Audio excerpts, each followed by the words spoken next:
ברוכים הבאים לסדרת הוובינרים שלנו. אני שרון שפירא, למי שלא מכיר, אני כיום משמשת כיושב ראש הפורום הארצי למטה דאטה וקטלוג.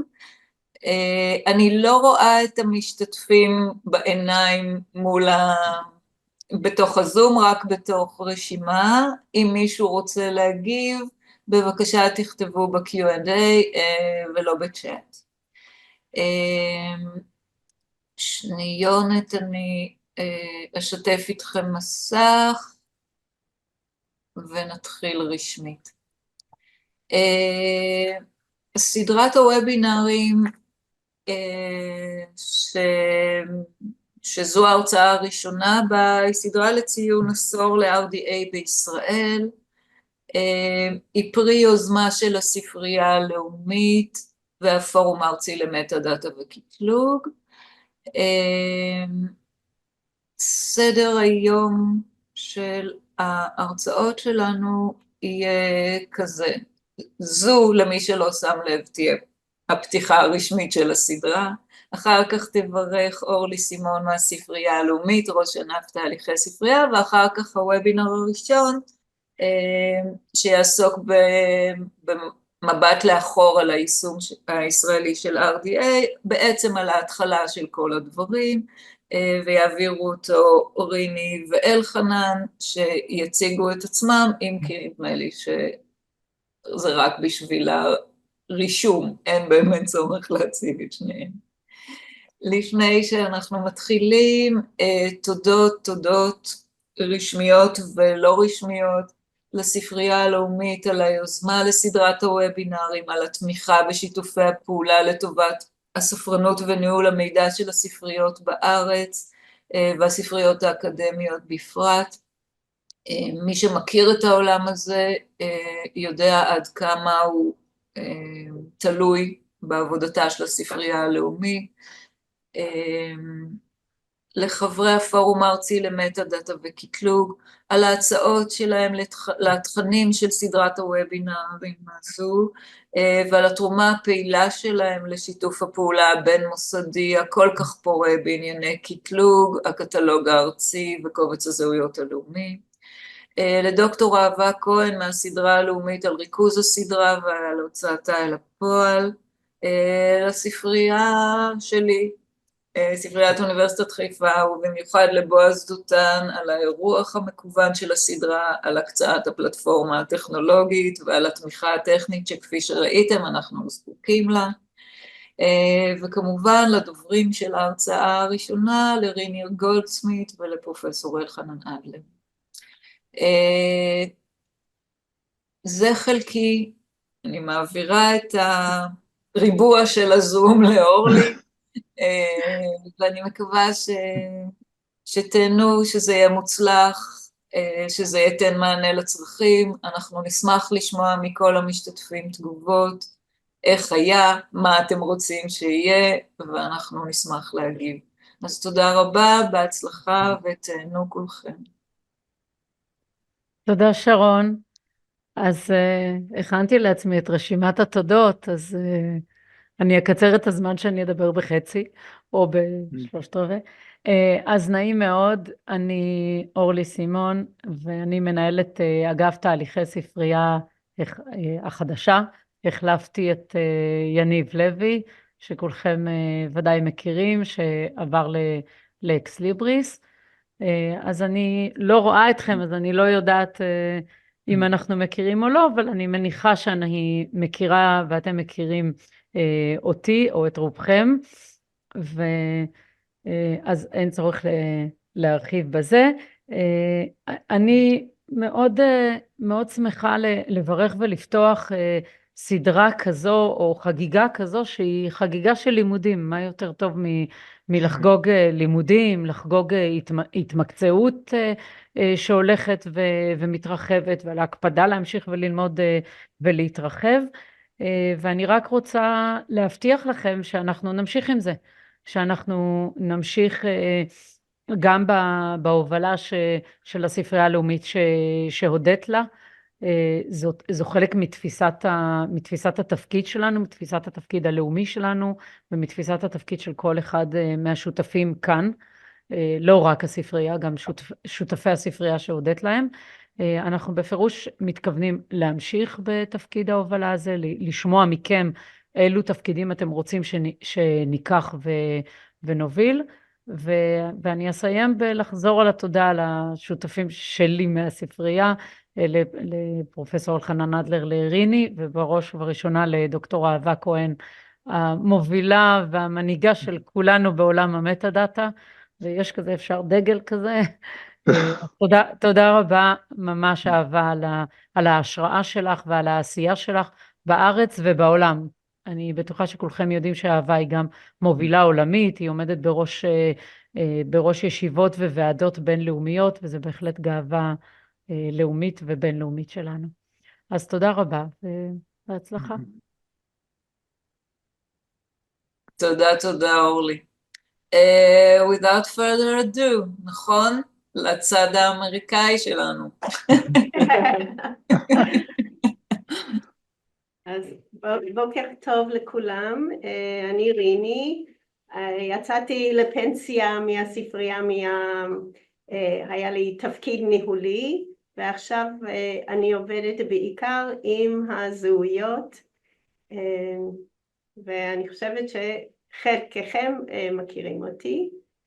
אלחנן, אתה רוצה להציג את עצמך או זה? אני חושב שכולם מכירים אותי, בסדר. אוקיי, אז אני אשתף. זה, נכון? כן. כן? אוקיי, כולם רואים? כן. רואים, שרון? כן, כן. כן? כן. אוקיי.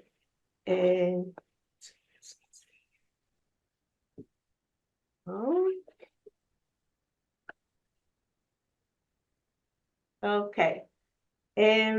אז לפני, בערך ב-2010,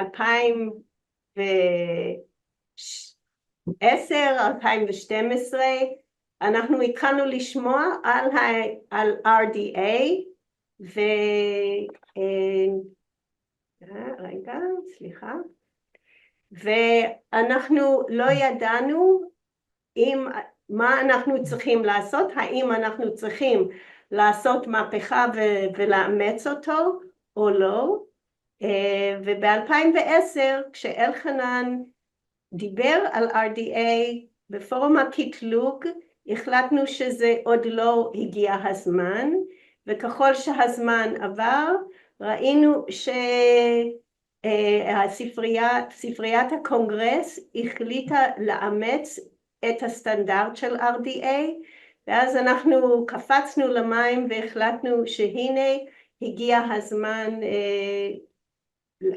לראות מה זה ואת כל התהליך של אימוץ RDA כסטנדרט בארץ. אלחנן? תודה.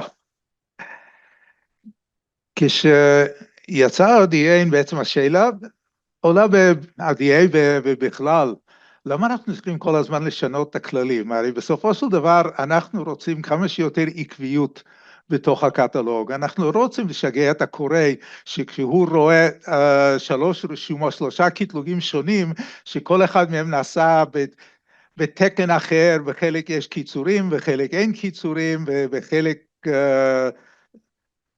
העורך מופיע כמחבר ובחלק העורך לא מופיע כמחבר, למה בעצם אנחנו צריכים את הכאב ראש הזה? ויש בעצם התנגשות בין שני דברים. מצד אחד אנחנו רוצים עקביות, היינו רוצים שכל הקטלוג יהיה אחיד, נקי, מסודר, יפה. מצד שני יש צרכים חדשים כל הזמן. יש לנו גם צרכים של סוגים נוספים של חומרים שצריך להתייחס אליהם. יש גם שינויים שנובעים מטכנולוגיות שמשתנות. הרי חלק מהכללים הישנים או מגבלות של הכללים הישנים היו מבוססים על זה שאנחנו מדפיסים כרטיסים.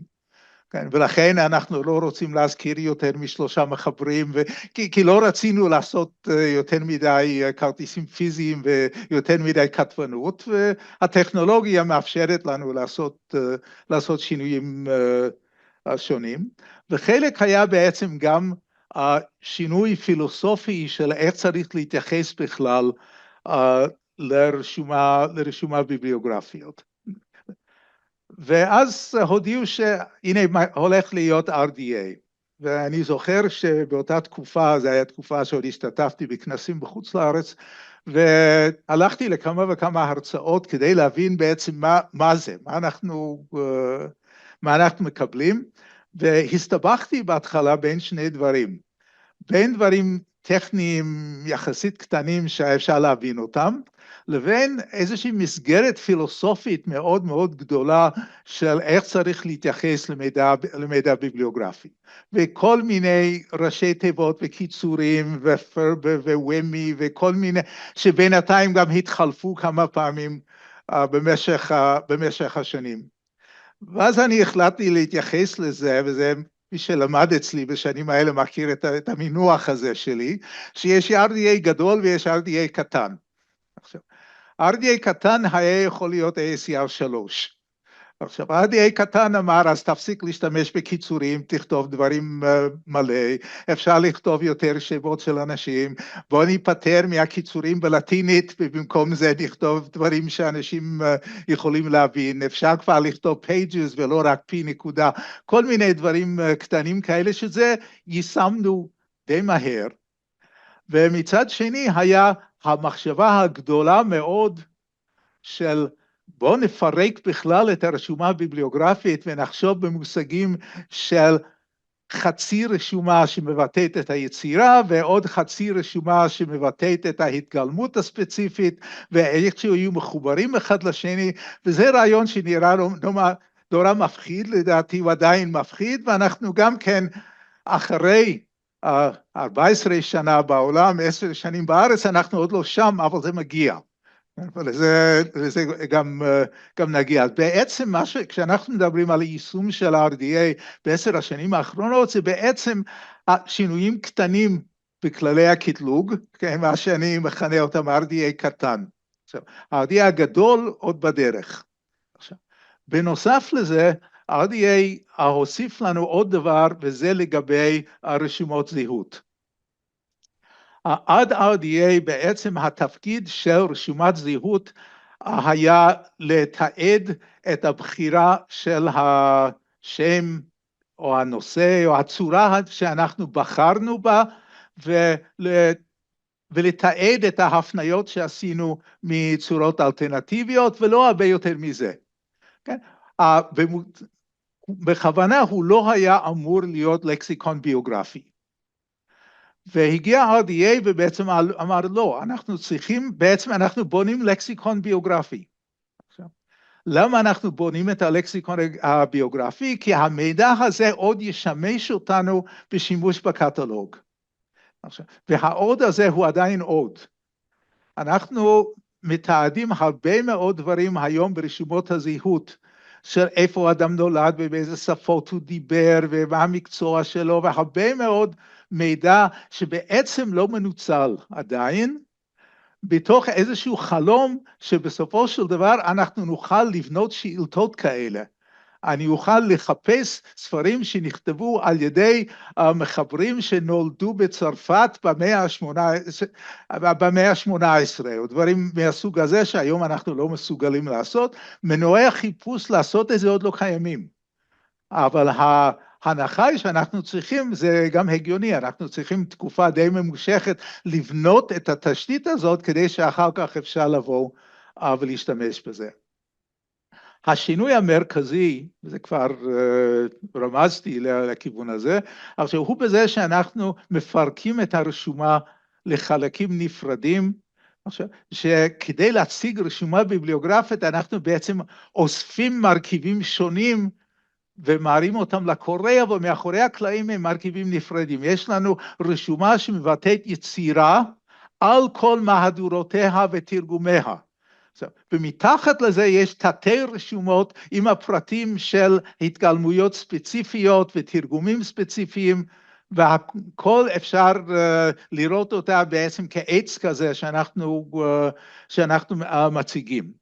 ופה הגיעה הבעיה, כי פורמט מרק לא בנוי לטפל ברשומות מהסוג הזה, ומה שאנחנו קוראים לינק דאטה. עכשיו, פורמט מרק, בואו נזכור, פורמט מרק הוא פורמט די מעניין, מדהים אפילו, זה פורמט שיצא בשנות ה-60 ועדיין בשימוש. עכשיו, כמה תקנים יש בעולם המחשוב שקיימים כבר 60 פלוס שנים?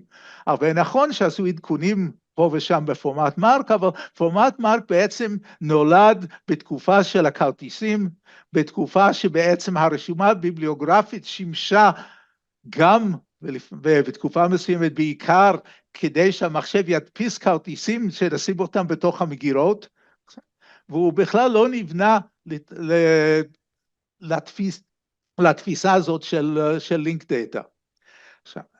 ספריית הקונגרס והספרנות בכלל בעולם, אבל במיוחד הולדת ספריית הקונגרס היו מודעים לבעיה הזאת, ובמשך השנים עבדו על פורמט חדש שאמור להחליף את פורמט מרק, וזה הפורמט שנקרא ביב פריים, וספריית הקונגרס עוד מעט אומרת לעבור ממרק לביב פריים. זה לא אומר שלא נקבל יותר רשומות מרק, כי מאחורי הקלעים הם ישכפלו יעשו הסבה של הרשומות מביב פריים למרק, אבל זה בדרך וזה יאפשר בעצם ליישם את ה-RDA הגדול, שאנחנו עדיין לא יכולים ליישם אותו.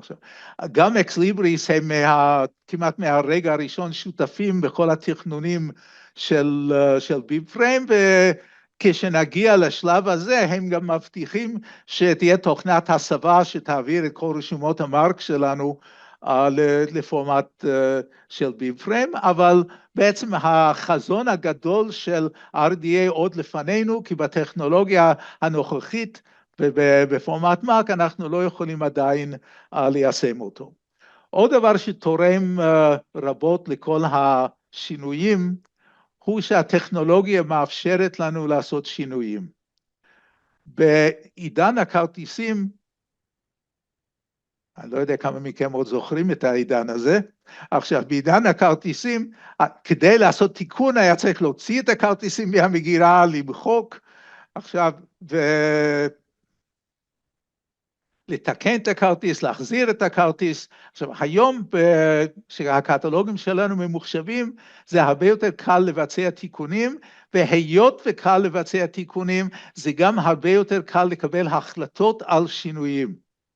ולבצע שינויים, ואם לתת רק דוגמה שהיא לא RDA, אבל היא כן מזל, עכשיו, ספריית הקונגרס בשנים האחרונות מרגישה יד מאוד חופשית לעשות שינויים גורפים בהרבה מאוד מהמונחים של כותרות הנושאים של ספריית הקונגרס.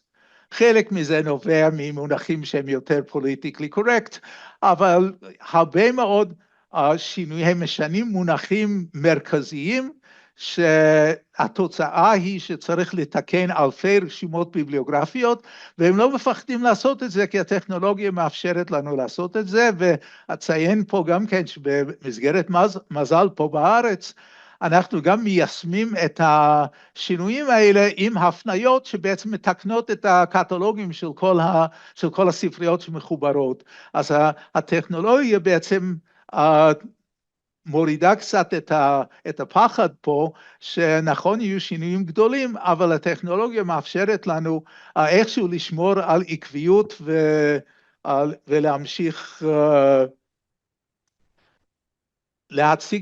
לראות את הקטלוג כקטלוג אחד מרכזי. עכשיו, וכשספריית הקונגרס החליטה לפני כ-12 שנה, שבסופו של דבר היא הולכת ל-RDA, ובואו נזכור שהקטלוג הישראלי הלועזי הוא בעצם מאז ומתמיד כן, אפילו אם נחזור אחורה לפני 100 שנה, ומאז קטלוג הלועזי היה מאז ומתמיד קטלוג אמריקאי, או לפי סטנדרט אמריקאי, בעצם לא הייתה לנו הרבה ברירה מאשר להחליט שאנחנו מתיישרים עם האמריקאים בזה, ואם מתיישבים עם האמריקאים, אז אנחנו גם נסב את הקטלוג העברי והקטלוג הלועזי, והקטלוג העברי והקטלוג הערבי, גם כן באותה הזדמנות. עכשיו, איך עשינו את זה? אז אני מעביר את השרביט חזרה לריני. תודה רבה, אלחנן. אז באמת אנחנו החלטנו שהגיע הזמן לעבור ל-RDA, וכאשר החלטנו היינו צריכים לקבל אישור מהוועדה המתמדת של האוניברסיטאות, כי זה היה משפיע על הקטלוגים ועל החיפושים של כל הספריות האקדמיות בארץ. אז כתבנו מכתב, שלחנו, וכאשר קיבלנו את ברכת הדרך, החלטנו שאנחנו צריכים ליישם את ה-RDA בשלושה שלבים. השלב הראשון היה שכאשר אנחנו מעתיקים רשומות מספריית הקונגרס העתק הדבק, או מייבאים רשומות מ-OCLC, אנחנו נקבל אותם כפי שהם בלי לשנות אותם. השלב השני היה להביא מישהו מחוץ לארץ, ללמד אותנו מה זה RDA ואיך עושים RDA, מה הנושאים, מה הסוגיות של RDA, וגם להתחיל לתרגם חלק מהמונחים מאנגלית לעברית, כדי שנוכל ליישם אותם. השלב השלישי היה ללמד את המקטלגים בכל הספריות, ולהתחיל ליצור רשומות מקוריים של RDA. Okay. אז גם היינו צריכים להתאים את הטכנולוגיה לקבלת הרשומות האלו, ולתקן את כל הטבלאות באלף. בזמנו כמעט כל הספריות עבדו באלף, וזה מאוד הקל על המעבר וההתאמה לשדות RDA. באותה תקופה ה-British Library הייתה מהמובילים בתהליך של RDA, והם גם עבדו באלף. אז הם הכינו טופס לכל שדה חדש, והם הסכימו לשלוח לנו את הטפסים כדי שנוכל למלא אותם לצרכים שלנו ולהעביר אותם למה שאז היה מטעמי א'. אנחנו קיבלנו 41 מסמכים, ואתם יכולים לראות קצת מה האורך של כל מסמך,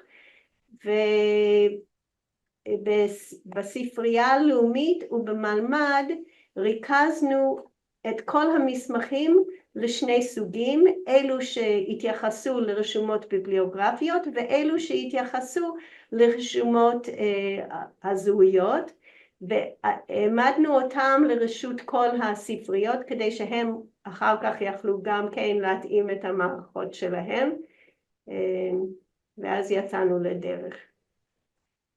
אוקיי, אז כאשר החלטנו שאנחנו מקבלים את הרשומות הביבליוגרפיות כפי שהם, כשאנחנו מעתיקים אותם, היינו צריכים גם לכתוב סוג של מדיניות, מסמך מדיניות, בדיוק מה אנחנו צריכים לבדוק ומה אנחנו מקבלים ובאיזה דברים אנחנו יכולים לעשות קצת שונה. אז כתבנו מסמך והפצנו אותו לכל הספריות. ומה היו כמה מהסוגיות שהטרידו אותנו כאן? אז בזמנו החיפוש היה הרבה חיפוש בראוז או דפדוף, והשימוש ב-GMDs, ב-General Material Designation, היה מורחב מאוד, ולמרות שבספריית הקונגרס לפי הכללים של ה-ACR2 היו רשימת מונחים די מוגבל, בארץ אנחנו קצת השתגענו, וכל ספרייה, זה גם כן היה יתרון וחיסרון של א', כל ספרייה הייתה יכולה להמציא לעצמו את המונחי GMD, שזה היה אומר מה סוג החומר שמתואר בתוך הרשומה הביבליוגרפית. ולפי הכללים של RDA מבטלים את ה-GMD, ובמקום GMD יש 3 שדות שאתם כולכם בטח מכירים, 336, 337 ו-338. והיינו צריכים להחליט מה אנחנו עושים בעניין הזה, והיו כמה שנים שהיה ערבוביה של גם זה וגם זה, או רק זה ורק זה, כל ספרייה די עשתה מה שהם ראו לנכון, שגם יעזור לקוראים שלהם להבין על מה מדובר. נושא אחר שדיברנו עליו הרבה, ושזה היה עניין של השפה העברית, זכר ונקבה, ואנחנו החלטנו בוועדה שאנחנו ניתן את המונחים המקשרים בשפה זכר בלבד, והיו גם כן שינויים לגבי המונח נפטר. בהתחלה, או בקטלוג הלועזי בספריית הקונגרס, לפי ציון התאריכים, הם משתמשים במקפים. אם זה תאריך לידה, אז יש תאריך ומקף.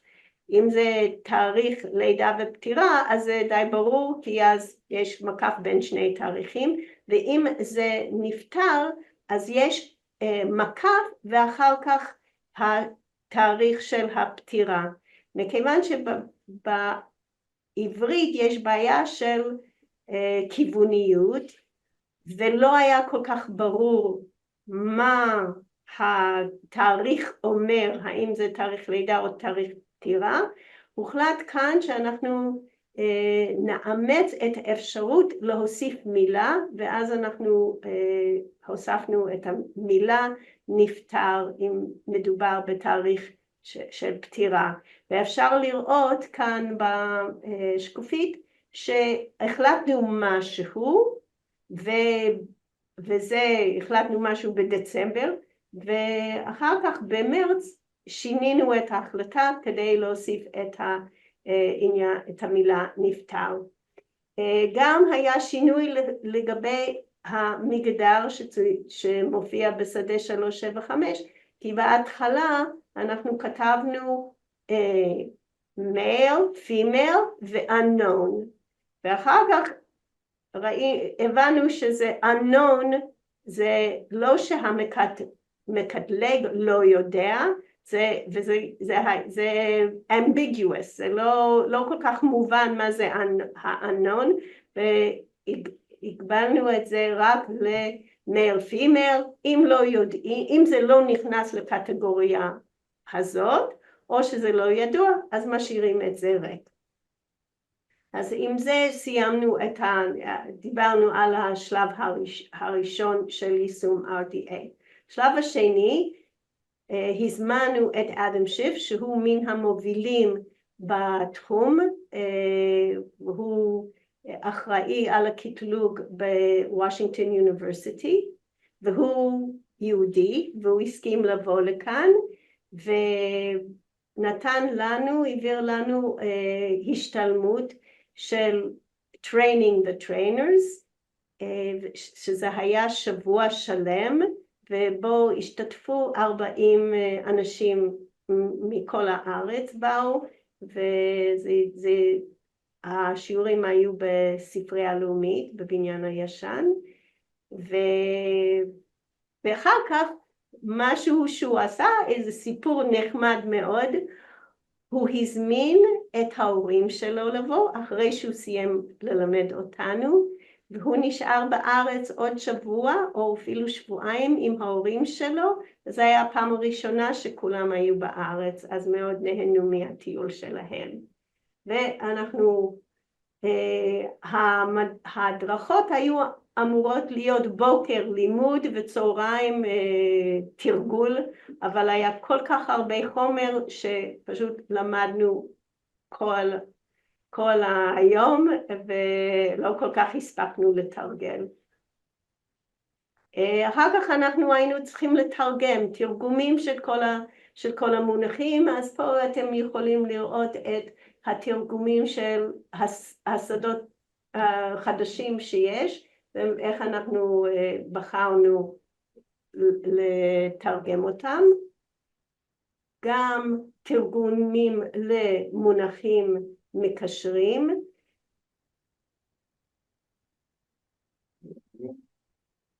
אז פה היה גם כן הרבה אנשים בארץ השתתפו בתרגומים, כי אנחנו רצינו לתרגם אותם כמובן לעברית, אבל גם לערבית ולרוסית. ואני לא יודעת אם אנחנו סיימנו את התהליך של תרגום כל המונחים המקשרים, כי לקחנו כל פעם קבוצה אחרת של תרגומים. רגע. לא, יש משהו לא בסדר, כי... סליחה. חסר איזה, סליחה, אני חושבת שחסר איזה שקופית.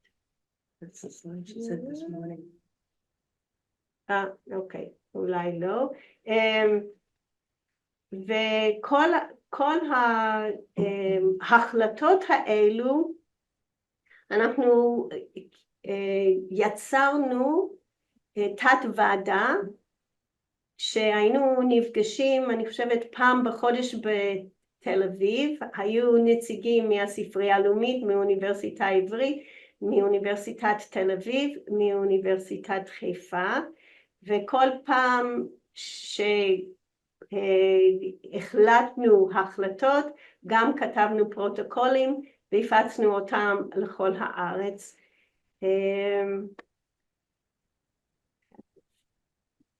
לא, רגע.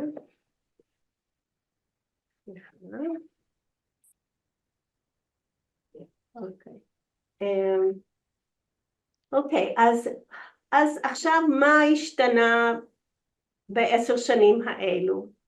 כפי שאלחנן אמר, השינוי המאוד מאוד גדול זה ביצירת רשומות זהות, ובינתיים גם כן אנחנו יצרנו מאגר משותף של זהויות, שזה מזל, עם כל השדות כל השדות החדשים, ויש עכשיו הרבה יותר מידע ברשומות ממה שהיה, ומכיוון שגם אנחנו בהתחלה הייתה רשומה לכל שפה, אם זה היה או לכל כתיב, יותר נכון, השם הופיע בלועזית, הייתה רשומת זהות בלועזית, יכול להיות שהיה גם כן עוד זהות לבן אדם בעברית, אולי גם בערבית וברוסית, ובאיזשהו שלב אלחנן איחד אותם, אבל עדיין יש קצת רשומות שהן כפולות, נגיד בלועזית ובעברית, ודרך מזל ודרך סיילספורס, אתם שולחים לנו, בעיקר לאהבה ולי דרך הסיילספורס, ואנחנו עובדים לאחד ולפתור את הבעיות, גם אם זה שתי זהויות שצריכים לאחד, או גם אם זה זהות אחד וצריך להפריד בין כמה אנשים. אז עוד משהו שקרה בעקבות ה-RDA וכל האיחוד של ULI זה שיש דגש על סטנדרטיזציה בכל הרשומות, וכמובן שאתם, מי שמקבל את הדוחות של אלחנן, מבין בדיוק על מה אני מדברת, ואולי היתרון השלישית הגדול זה שיש הרבה יותר שיתוף פעולה בארץ בתחום הקטלוג. וזהו, זה 10 שנים, זה 10 שנים של יישום RDA בארץ. אני בטוחה שחלק מכם גם אתם הייתם גם חלק מכל התהליך, אז אם אתם רוצים להוסיף, אתם מוזמנים גם כן להעיר, לשאול. אני אעשה סטופ שייר. מה? ואתם יכולים להעיר.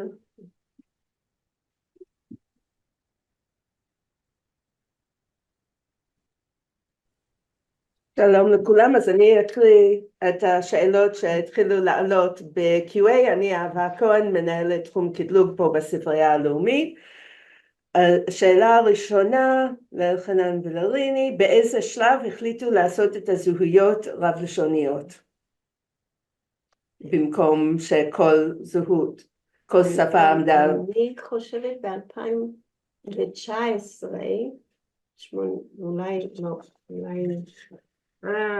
אני לא זוכר. אתה זוכר? מתי עבדת על... לא, זה דברים שצריך לחפש בארכיון. אני רוצה להגיד שאני הגעתי ב-2015 לספרייה הלאומית, כבר היו ביחד. כן, זו הייתה קפיצה גדולה, משום שבעצם תקן מרק לא מאפשר לעשות יותר משדה 100 ברשומת זהות, ואני זוכר בזמנו כשאנחנו הצטרפנו למאגר הבינלאומי VIAF, מאגר הזהויות הבינלאומי, והצעתי להם שאם זה מפריע להם אנחנו יכולים לפרק את הרשומות הרב-לשוניות ולשלוח להם בנפרד, והם אמרו לא, לדעתם זאת הצורה הנכונה וזה חבל שספריית הקונגרס לא עושה כך. אבל לשים תאריך מדויק על זה אני לא יכול בלי לבדוק. ודפנה כתבה ב-Q&A שגם למיטב זיכרונה זה היה לפני 2015. כן, כן.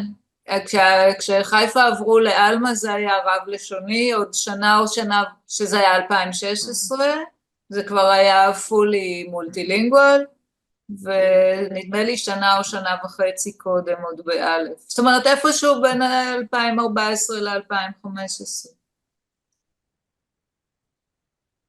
אולי הפונקציונליות הזאת הייתה קיימת באלף, לא בדיוק משוכללת כפי שהיינו רוצים אותה, כי בזמנו אקסליבריס פיתחו את זה עבור השוויצרים, שרצו לעשות רב לשוני, אבל לא רב אלף ביתי, כי הם רצו לתת נושאים גם צרפתית, גרמנית, איטלקית, באותה רשומה.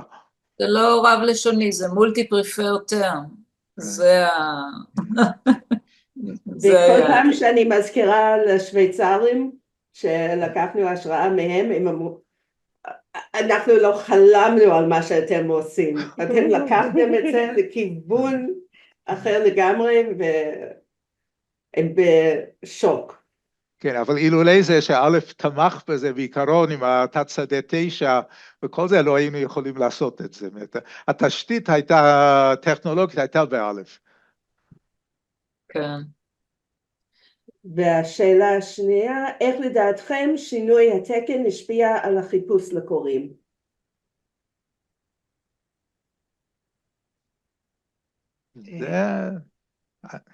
אני חושבת שהשינוי שהשפיע זה החיפוש מבראוז לפיינד.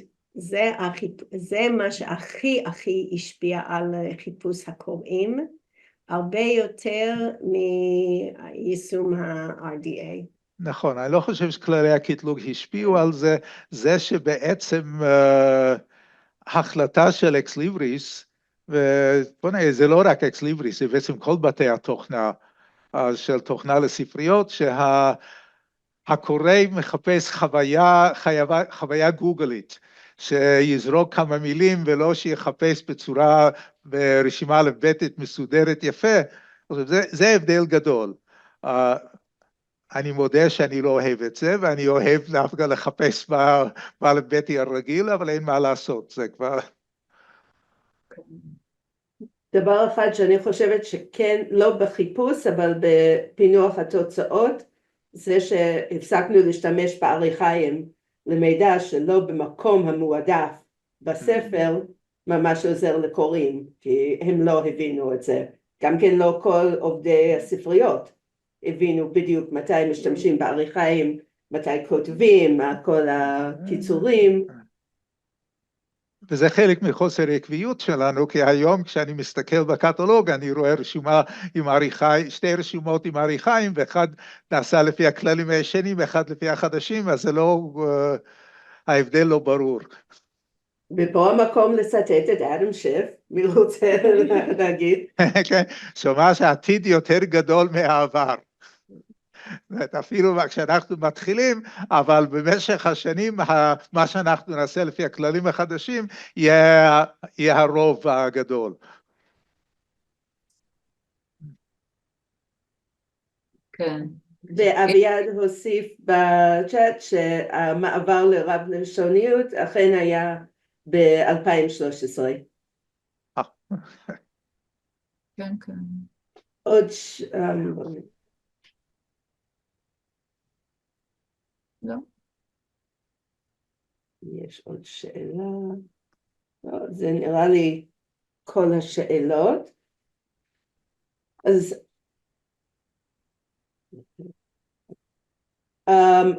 עוד שאלה, מה השלב הבא בתוכנית? אז אני יכולה לענות על חלק מזה, שהשלב הנוכחי הוא לדחוף ישראלים לכל קבוצת עבודה בינלאומי שאפשר, כי תודות לכולכם פה על הזום, אנחנו הפכנו להיות המובילים ברמה הבינלאומית בכל מה שקשור ברב לשוניות והבלעדיים שמשפיעים ברמה הבינלאומית ברב טבעים.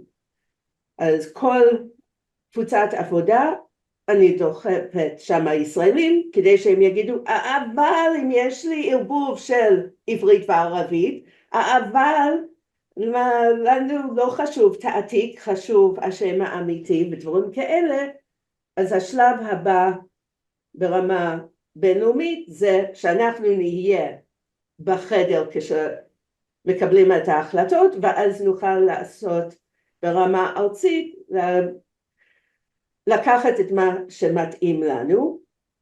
ברמה בינלאומית עוברים עכשיו מ-RDA הישן ל-RDA החדש, זאת אומרת RDA שהיה מבוסס AACR3 ל-RDA טהור, ובארץ אנחנו מתחילים לחשוב על מה אנחנו צריכים לשנות. רוב השינויים יהיו באזור של כתבי עת, והשנה או בתחילת 2025 נתחיל לעבוד ברמה בינלאומית על שילוב של ארכיונים בכללי RDA, שיהיה מאוד חשוב לספריות בארץ שמערבבות בתפקיד שלהם גם וגם, וככה לא נצטרך לנהל שתי סוגי כללי קטלוג באותה מערכת. כמובן שיש לנו עוד תרגומים שלא נעשו בעבר. אנחנו לפני שבוע היה לנו ישיבה של הפורום הארצי, והחלטנו שאנחנו ננסה להחיות שוב את קבוצת העבודה על מוזיקה ב-RDA בארץ, וכשנמצא עוד פינות שלא סיימנו, אז הגיע הזמן לסיים אחרי עשור.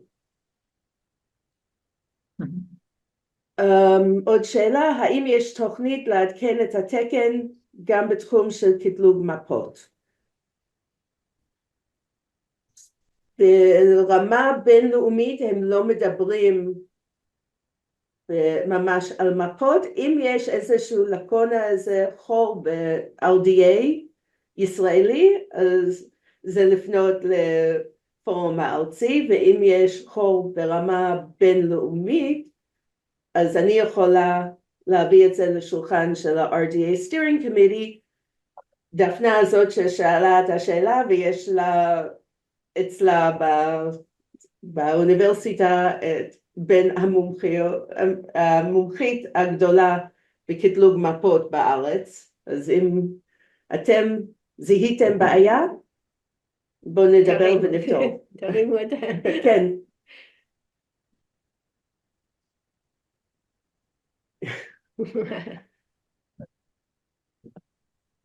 Good.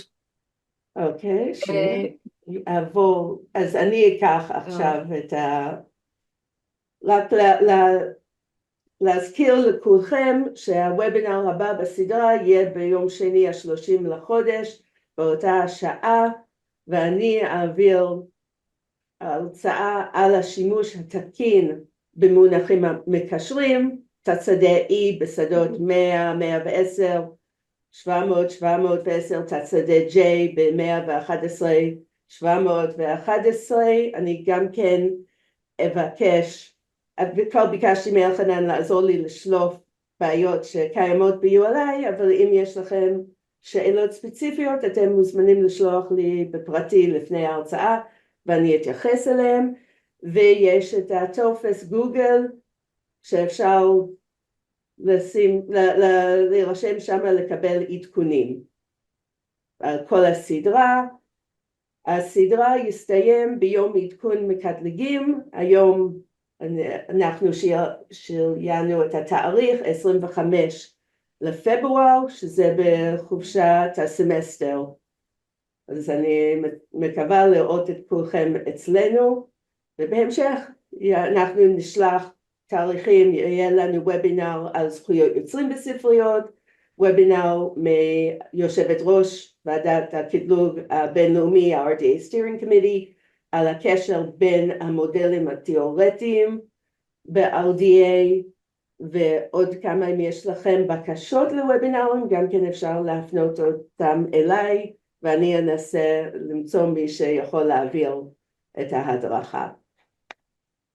תודה רבה שהשתתפתם, תודה רבה שאתם כולכם הפכתם אותנו למעצמה בינלאומית בקטלוג, ובעיקר תודה לאלחנן ולריני גם על ההרצאה של היום, וגם כן על כל העבודה שהם עשו במשך עשור, להפוך אותנו לארץ שעובדת ברמה הכי גבוהה בעולם ב-RDA.